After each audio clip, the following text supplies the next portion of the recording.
Bismillahirrahmanirrahim. Keunggulan teknologi bukan hanya pada kecanggihannya, tetapi pada efisiensi yang dapat diciptakan oleh penggunanya. Pada presentasi ini, kami akan menjelaskan keterampilan penting dalam menggunakan command line interface yang mencakup dasar-dasar penggunaan baris perintah, pemahaman struktur perintah, dan fitur-fitur utama seperti variabel, alias, dan globbing. Assalamualaikum warahmatullahi wabarakatuh. Kami dari kelompok 3 dengan saya Dela Rosmawati Ningsih dengan NPM 211323118 bersama rekan saya Farhan Rajmansyah dan Najaf Fahri Nafsan akan memaparkan tentang materi Command Line Skills yang menjadi bagian dari mata kuliah Sistem Operasi. Masuk pada pembahasan pertama,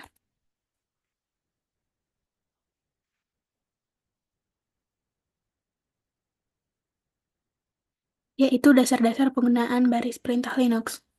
Tujuan kita mempelajari materi ini yaitu untuk memahami shell dasar, bekerja dengan perintah dan opsi pemformatan, kemudian mempelajari efek variabel, globbing, dan kutipan. CLI atau Command Line Interface di Linux adalah antarmuka berbasis teks yang memungkinkan pengguna berinteraksi dengan sistem melalui perintah di terminal.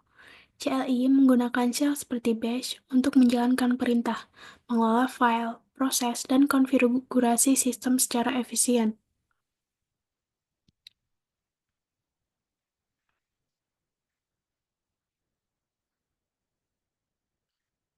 Antarmuka baris perintah.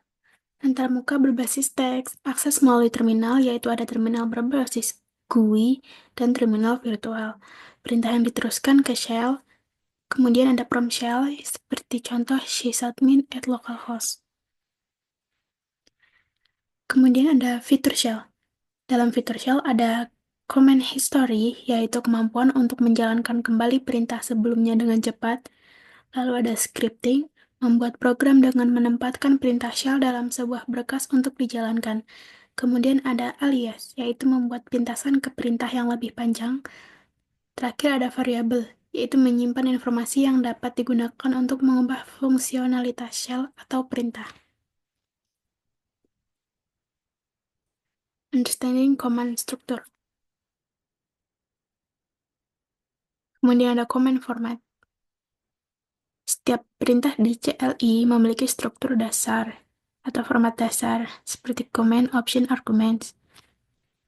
Command option arguments.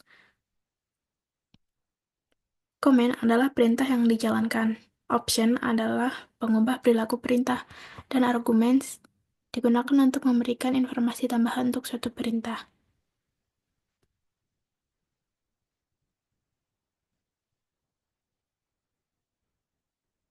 Kemudian ada opsi perintah.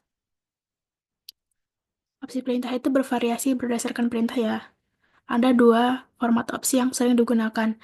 Pertama ada opsi lama seperti strip A atau minus A. Bisa digabung juga jadi minus ABC sama dengan itu minus A, minus B, dan minus C.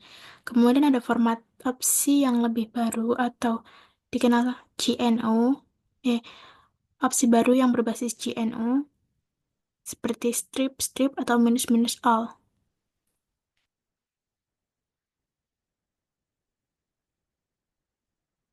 Kemudian ada riwayat perintah.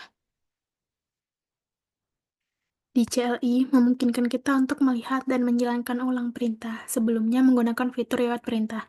Dengan mengetikkan history, Anda dapat melihat daftar perintah yang pernah dijalankan. Untuk memunculkan perintah sebelumnya, ketik up arrow. Untuk mengubah perintah sebelumnya, ketik left arrow atau right arrow atau yang lain sebagainya. Nah, untuk menjalankan perintah tertentu, gunakan tanda seru dan number atau nomor.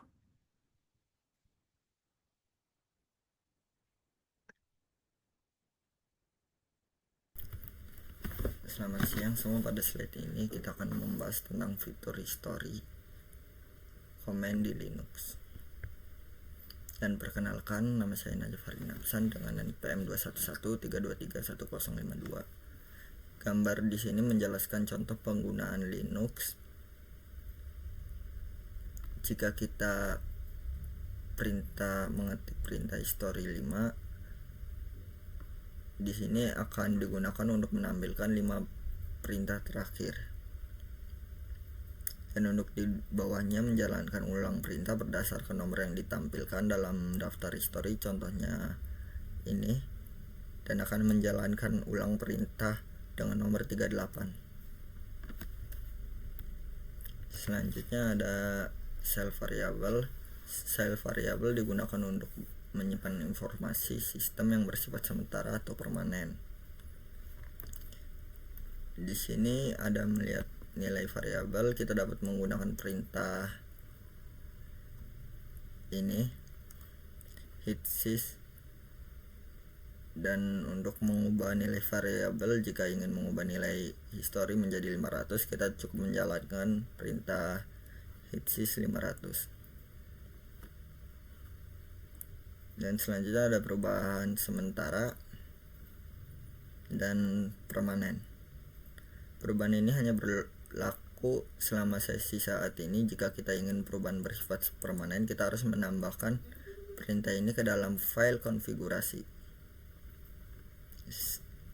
Contohnya seperti ini, agar diterapkan setiap kali terminal terbuka. Selanjutnya ada path variable. Path variable adalah menentukan di mana sistem mencari file atau perintah yang dieksekusi. Jika kita mengetik suatu perintah tersebut, sistem akan mencari lokasi file tersebut berdasarkan nilai path.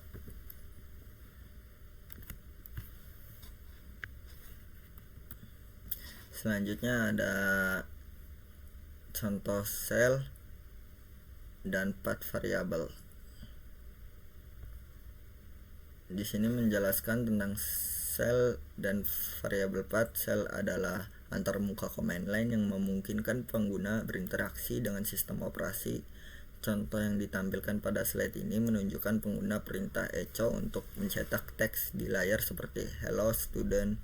Kemudian dijelaskan tentang variabel path, yaitu variabel lingkungan yang berisi daftar direktori tempat sel mencari program untuk dijalankan. Direktori seperti ini: home, admin, bin, usr, lokal. Nah, bagian dari variabel path sehingga saat Anda mengetikkan perintah seperti ls, sel akan mencarinya di direktori tersebut. Selanjutnya ada temukan lokasi perintah. Terkadang sulit mengetahui di mana lokasi suatu perintah di dalam sistem. Untuk itu kita bisa menggunakan perintah with untuk menemukannya dengan mudah. Di sini sulit menentukan di mana perintah berada.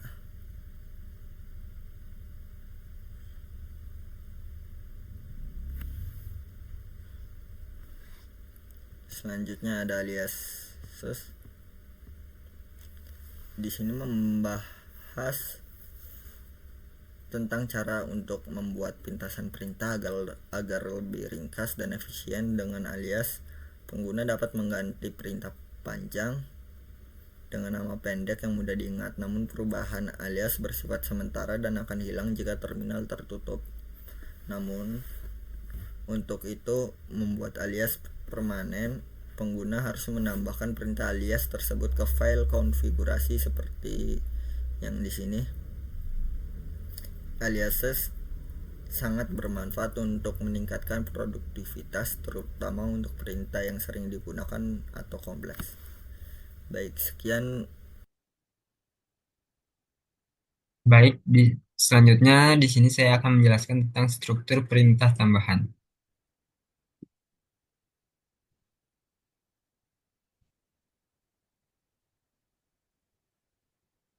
Hmm, di sini ada globbing yang digunakan untuk mencocokkan kumpulan file dalam direktori. Contohnya ada bintang, tanda tanya, segi siku. Nah, Di sini ada contoh-contoh dari globing. Yang pertama yaitu perintah echo yang diikuti simbol bintang. Nah, perintah ini dapat menampilkan semua direktori yang ada dalam file tersebut. Lalu menambahkan huruf sebelum bintang, yaitu semisalkan contoh di sini ditambahkan huruf D, menampilkan direktori yang diawali dengan huruf D, sedangkan yang diawali dengan P memunculkan direktori yang awalan dengan P. Selanjutnya ada simbol tanda tanya, yaitu mencari berapa banyak tanda tanya. Misalkan ini ada 6 tanda tanya. Mencari direktori yang 6 kata, yaitu public 6 kata, video 6 kata. Lalu ada tanda siku, kurung siku, yaitu mencari file directory. Misalkan ini D dan P, mencari direktori awalan D dan P. Lalu ditambah dengan selanjutnya tanda kurung siku ditambah dengan tanda seru, yaitu mencari file tetapi tidak yang diawali dengan D dan P. Lalu ada quoting, tanda kutipan ganda, tanda kutipan tunggal, dan kutipan balik. Yaitu yang pertama ada double quotes. Double quote yaitu memproses variabel dan mengekspansi perintah untuk double quote. Lalu ada single quote, yaitu semua semua teks dianggap literal tanpa ekspansi. Lalu ada black quotes, yaitu menjalankan perintah di dalam dan menggantikannya dengan hasil output. Selanjutnya ada control statement. Dari control statement ada beberapa karakter. Di sini ada 3 karakter, yaitu titik koma, dan garis 2. Seperti ini. Dari salah masing-masing tersebut memiliki fungsi berbeda-beda. Contohnya yaitu fungsi titik koma dapat menjalankan perintah yang bersamaan secara langsung. Untuk karakter dandan tidak beda jauh seperti karakter titik koma, tetapi untuk dandan yaitu mengeksekusi dari atas. Namun dandan hanya dapat dijalankan jika perintah sebelumnya berhasil dijalankan. Untuk karakter yang lurus-lurus ini yaitu digunakan agar perintah setelahnya dapat dijalankan hanya jika perintah sebelumnya gagal. Gitu. Mungkin segitu saja yang bisa kelompok kami sampaikan. Mohon maaf jika ada kesalahan. Wassalamualaikum warahmatullahi wabarakatuh.